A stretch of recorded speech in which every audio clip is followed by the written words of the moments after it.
This is just random live testing it for the first time.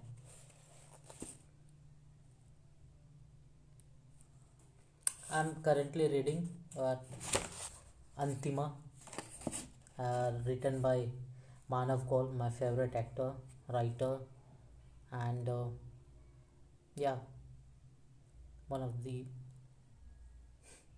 my favorite. कामों की किताब में बुखर्ज की कविता का सुनाई देना। खुद को व्यस्त रखने में एक अजीब सा भारीपन है। दिन गुजरता हुआ दिखता है और हम उसे किसी भी तरह बचा नहीं पाते। किसी एक किताब को पढ़ते हुए बार बार ध्यान उछट जाता है। पिछले कुछ दिनों से 3-4 किताबों को लिए मैं कभी ड्राइंग रूम में जाता तो कभी बेडरूम में चला जाता। अधिकतर किताबें पुरानी पड़ी हुई हैं। नई कहानियाँ भीतर के भटकने में गुम जा रही है। यह बिल्कुल वैसा ही है कि किसी भी नए व्यक्ति का जब फ़ोन आता है जिसमें मैंने पहले कभी बात नहीं की है, उससे मैं बहुत देर तक बात नहीं कर पाता।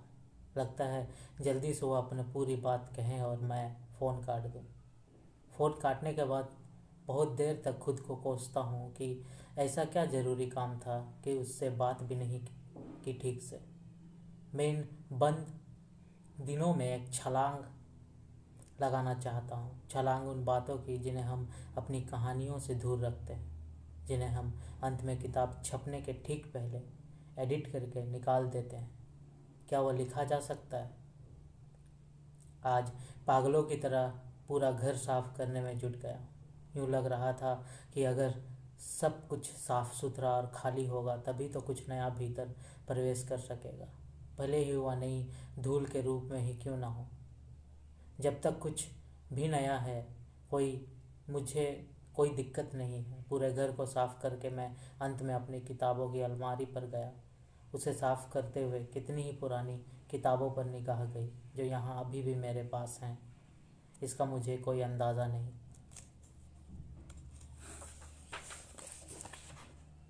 था।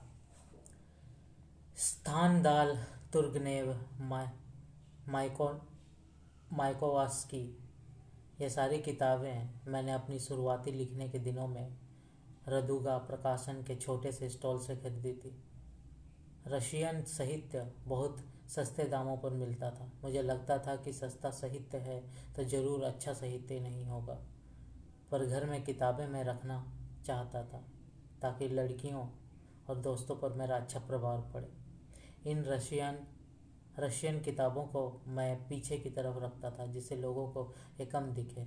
आगे की तरफ उन लेखकों को रखता जिन्हें सब जानते थे। शुरुआती लेखन के कठिन खाली दिनों में इस रशियन साहित्य ने ही मुझे सहारा दिया था और मैं इसे किसी बदचलन दोस्त की तरह लोगों को छुपाता रहा।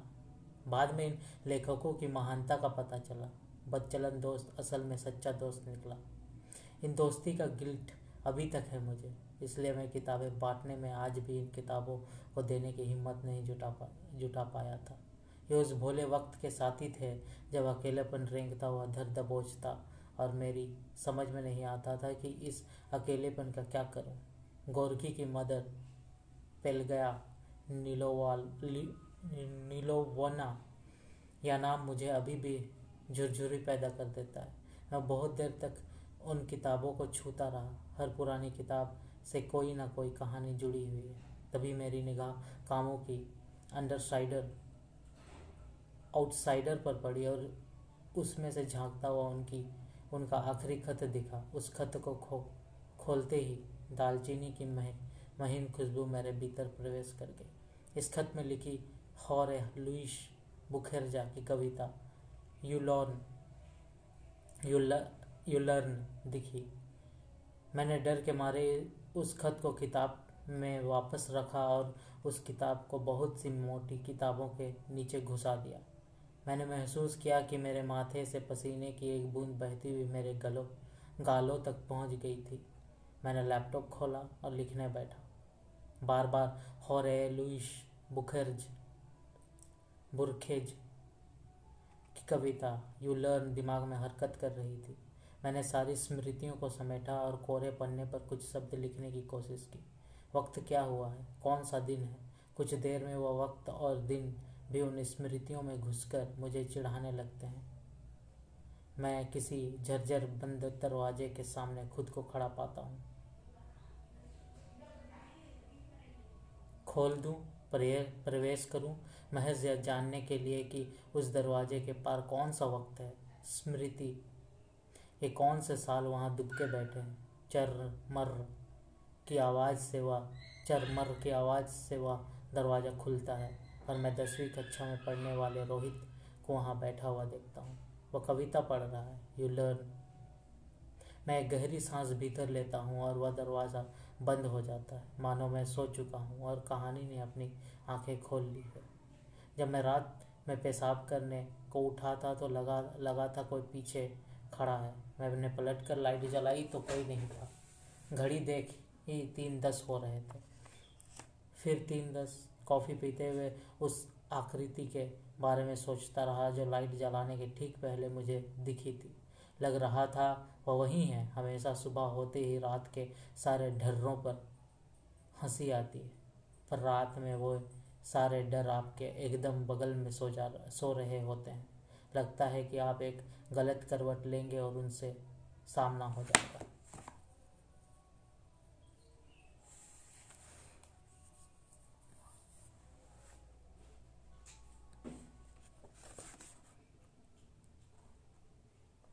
फ़ोन पर अंतिमा के मैसेज बार बार पढ़ता रहा।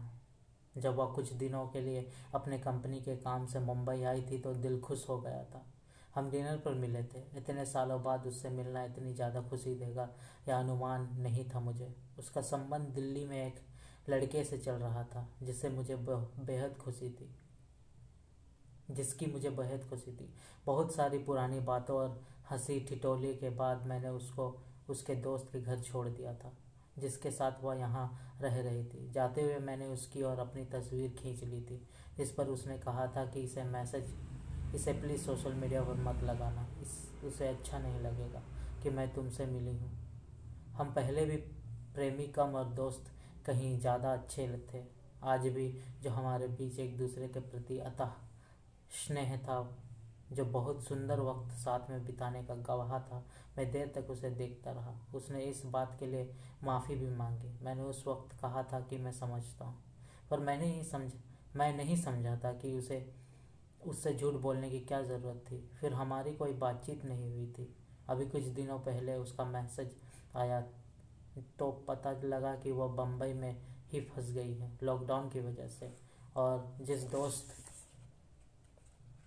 के साथ वह यहाँ रह रही थी वह अपने बॉयफ्रेंड के साथ रहने चले गई। इन दिनों मैंने अपने दोस्त की मदद से उसके घर किराना और ज़रूरी सामान भिजवा दिया था। फिर उसने कहा था कि वह मिलना चाहती है। इस पर मैंने उसे जवाब नहीं दिया। उसके कई मैसेज आ चुके हैं पर मुझे भीतर से कुछ ठीक नहीं लग रहा था, सो मैंने जवाब नहीं दिया। मैं उसे लिखना चाहता था कि हम चोरी से नहीं मिलेंगे, पर इतने सालों बाद इस तरह की बातें करने से आप अपने बिताए अच्छे दिनों का स्वाद ही खराब करेंगे। सो मैं अपने फ़ोन से दूर ही रहा। मैं कब सोया था मुझे पता नहीं चला। जब उठा तो देखा दरवाजे से एक छिपकली भीतर प्रवेश कर रही। क्या वक्त है, कौन सा दिन है, मैं इस विचार को झटकता हूँ। मैं पसीने में लथपथ हूँ। मैं जाकर नहाता हूँ। फ़ोन पर मैसेज की घंटी बजती है। मैं फ़ोन देखता हूँ। अंतिमा का मैसेज है कि उसके दोस्त ने उसे स्कॉच लाकर दी है और वो आज शाम को मेरे साथ पीना चाहती है। उसे पता था कि मैं मैसेज देख रहा हूँ। अब मैं सिर्फ इतना कर सकता था कि अंतिमा को ब्लॉक कर दूँ, पर ब्लॉक करते ही सारा का सारा अतीत एक कड़वाहट में बदल जाएगा। किसी भी संबंध में उस संबंध के सुंदर क्षणों का एक बोझ होता है। हम किसी भी हद तक साथ बिताए उन पलों को सहेज कर रखना चाहते हैं। कई बार इस कोशिश में हम उस व्यक्ति का बोझ सालों तक अपने कंधों पर ढोते रहते हैं, इस डर से कि कहीं वह हमारे जिए हुए पर थूक कर न चला जाए। अंतिमा का मैसेज फिर आया, you don't want to meet me. मुझे अंतिमा के मैसेज में कड़वाहट दिख रही थी। अब इसे और टाला नहीं जा सकता था। मैंने उसे मैसेज किया, not today, maybe tomorrow, not feeling good. उसने तुरंत एक स्माइली भेजी और लिखा, okay take care, see you tomorrow. मैंने फ़ोन दूर फेंक दिया।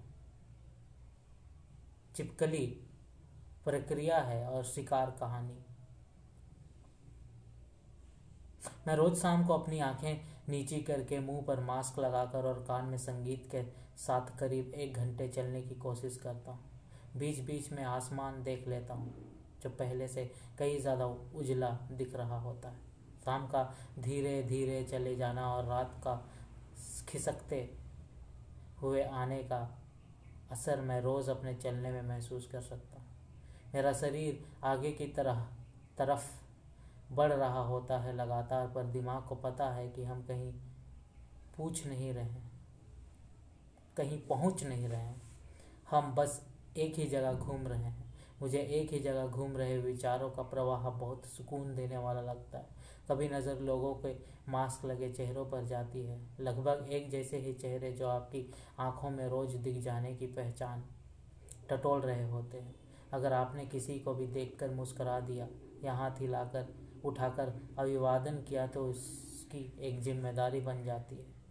अब रोज़ उस व्यक्ति से जब तक आप अपने अभिवादन का रिचुअल पूरा नहीं कर लेते तब तक कुछ खटकता रहता है। सारे विचार बुत बने खड़े रहते हैं, मानो अभिवादन करना एक काम हो जिसके पूरा होने के बाद ही सारे विचार अपनी बातचीत शुरू करेंगे। मैं इन अभिवादनों और मुस्कुराहटों से बचने के लिए या तो अपनी आंखें झुकाए रहता हूँ या आसमान ताक रहा होता हूँ, पर फिर भी आप कितना बच सकते हैं। पवन, बहुत पुरानी जान पहचान का एक आदमी, जिसने मेरे विचारों के किले को तहस नहस करने की जैसे कसम खा रखी हो। शुरू में वह मेरे सामने आकर खड़ा हो जाता था, मुझे मुस्कुराना पड़ता, फिर वह मुस्कुराकर अभिवादन करता और कुछ वाक्य कहता। मैं इशारे से उसे कहता कि हेडफोन लगे हैं, कुछ सुनाई नहीं दे रहा, और वह आगे बढ़ जाता। फिर कुछ दिनों बाद वह अभिवादन के बाद मेरे साथ चलने लगा। मैं जब उसे देखता तब वह खिसियाता। वह मुझे यूं देखता कि मानो मैंने ही उसे घूरने के लिए बुलाया है। मैंने अपने घूमने का वक्त बदलने की कोशिश की, पर तब या तो बहुत धूप होती है और या बहुत अंधेरा हो चुका होता है। मुझे उसी समय में रहना पड़ा। फिर एक दिन मैंने सोचा कि मैं आज पवन को कह दूं कि भाई मैं अकेले टहलना चाहता हूँ। वह बगल में चल रहा था। मैंने अपनी हेडफोन निकाले, उसकी तरफ मुखातिफ हुआ। मेरे पलटते ही उसने कहा, मैंने 4 छिपकलियाँ मार दी। यह कहकर उसने अपना सिर झुका लिया। क्यों, क्या हुआ? मैं तब खुद को रोक पाता, ये दोनों शब्द मेरे मुंह से निकल गए। कई महीनों से 2 छिपकलियाँ थी, मुझे इस पर कोई आपत्ति नहीं थी। और आप तो जानते हैं कि मुझे जानवरों से कितना प्रेम है। मैं कहना चाह रहा था कि मैं नहीं जानता हूँ, मैं तुम्हें भी ठीक से नहीं जानता हूँ, पर पवन अपने बोलने में एक सांस की भी जगह नहीं छोड़ रहा था कि मैं उसमें अपनी बात रख सकूं। मैं चलता रहा और उसे सुनता रहा, इस आशा में कि जब वह मुझे मौका देगा तो मैं उसे कह दूं कि भाई मैं तुम्हें नहीं सुनना चाहता हूँ। फिर एक दिन मैंने देखा उसका एक बच्चा हो गया है। मैंने सोचा चलो छोटा परिवार सुखी परिवार है, फिर मुझे एक और बच्चा दिखा। आप यकीन करेंगे इस बात का, मतलब एक तो वे दूसरे के घर में हैं और एक 2 नहीं, पूरे 4 बच्चे पैदा कर चुके हैं। मतलब या तो ठीक नहीं है ना। छिपकली और उसके पति को तो पता है कि कहाँ जाना है और कहाँ नहीं जाना है, पर बच्चे, वे तो कहीं भी घुस रहे हैं। अब मैं तो उन्हें सिखाऊंगा नहीं कि भाई देखो ये दाल है, ये दूध है, तुम्हारी जगह दीवारों के कोनों में है, खासकर बिस्तर पर तो मत घुसो। चलो बच्चे हैं, एक दिन सीख जाएंगे। सो मैं उन्हें डांट फटकार कर सिखाता रहा, पर फिर कल दोपहर को तो भाई साहब गजब ही हो गया। यह कहकर वो अपना सिर हिलाने लगा और कुछ देर के लिए चुप हो गया। यह मौका था उसे चुप कर देने का और यहाँ से निकल जाने का, पर अगर मैं चला गया तो क्या गजब हुआ है, या खटकता रहेगा और मैं कुछ भी सीख नहीं पाऊंगा। मेरे लिए उस छिपकली की कहानी का अंत जानना ज़्यादा ज़रूरी था।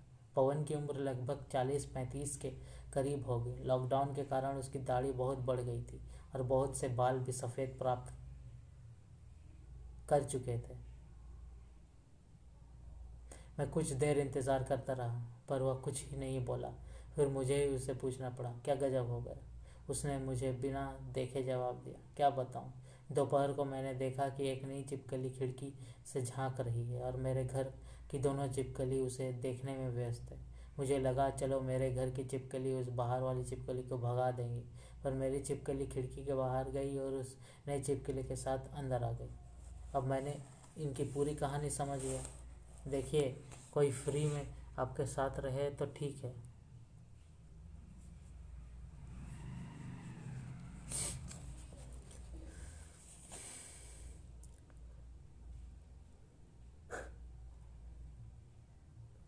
मतलब उस छिपकली ने जरूर बाहर जाकर बोला होगा कि बड़ा ही भोला है, बुड़बक है, आ जाओ और यहीं रहो और खूब बच्चे करो।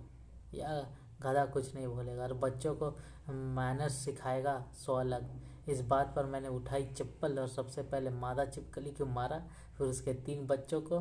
पर जब मैं नर छिपकली को मारने गया तो छिपकली पलटी और उसने मुझसे कहा। पवन फिर चुप हो गया। मुझे लगा कि यह उसकी ट्रिक है मुझे फंसाने की। मैं उसे घूरता रहा पर उसके चेहरे पर कोई भी परिवर्तन नहीं आया। शायद परिवर्तन आया भी होगा पर मुझे उसके मांस के कारण कुछ दिख नहीं रहा था। यह ट्रिक नहीं हो सकती, पर वह इतने सस्पेंस पर कहानी कैसे रोक सकता है? मुझे गुस्सा आने लगा और मैंने उससे कहना भी चाहता था कि छिपकली कैसे बात कर सकती है, पर मैंने पूछा, छिपकली ने क्या कहा? उसने कहा कि हमने तुम पर विश्वास किया था। मतलब उसने कहा, नहीं, आप तो समझते हैं छिपकलियाँ बात थोड़ी ही कर सकती, पर जब आप कुत्तों के साथ रहते हैं और आप उनसे इंसानों की तरह बात करने लगते हैं। बाहर से देखने वाले को तो यही लगता होगा कि क्या कुत्तों से बात करता है, पर सिर्फ कुत्तों से प्रेम करने वाला ही समझ सकता है कि आप बाकायदा होते हैं। वैसे ही जब छिपकली पलटी उसने कहा कि हमने तुम पर विश्वास किया था, मेरे हाथ कांपने लगे। आप समझ रहे हैं ना, महीनों शायद सालों का यह संसर्ग था। हमने कितनी चुप घड़ियों में एक दूसरों को घंटों निहारा था, कितनी ही कीड़ों को उन्होंने मारकर ख़त्म किया था मेरे लिए। मैं अंत में इंसान ही निकला। इसके बाद हम दोनों ने एक दूसरे से कोई बात नहीं की, पर दोनों साथ चलते रहे। मैंने अपने हेडफोन वापस नहीं लगाए। पवन चप्पल, पैंट और शर्ट पहने हुए था। मुझे लगा उससे पूछूं कि जूते क्यों नहीं पहने, पर यह सवाल करते ही एक तरह की जिम्मेदारी बढ़ जाएगी और उसके बाद के सवालों पर हमारे संबंध की एक कहानी शुरू हो जाएगी जिससे मैं हमेशा बचता चला आया हूँ। सो मैं चुप ही रहा। जाते वक्त पवन ने कहा, आज मैंने बैगन बनाए हैं, आपको बैगन पसंद है? मैंने इसका जवाब वाह में दिया और वहाँ से चल दिया। यह जवाब देर तक मुझे चुपता रहा, पर और क्या जवाब हो सकता था?